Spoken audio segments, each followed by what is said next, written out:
নবজাতকের পেটে গ্যাস না হওয়ার জন্য কি করতে হবে?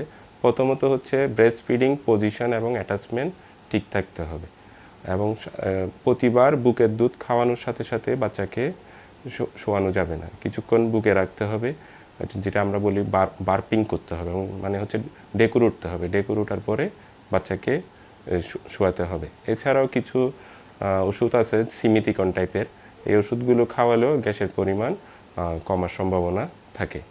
তো গ্যাস হলেই যে মানে এটা অস্বাভাবিক এবং অনেক দুশ্চিন্তার ব্যাপার এরকম না, কিন্তু কখন কখন দুশ্চিন্তা করতে হবে। দেখা যাচ্ছে যে পেটে গ্যাস এমনভাবে জমলো যে বাচ্চা অনেক বেশি কান্নাকাটি করতেছে, বাচ্চার যদি পায়খানা না হয় এবং যদি পায়খানার রাস্তা দিয়ে যদি কোনো বাতাস বের না হয়, তারপর যদি বাচ্চার যদি অনেক বেশি ব্যথা লাগে, তাইলে এই জিনিসগুলো দেখলেই কিন্তু তাড়াতাড়ি আবার গ্যাস জমার তাড়াতাড়ি আপনাদের আশেপাশে যে চিকিৎসক আছেন ওনাদের পরামর্শ নিতে হবে।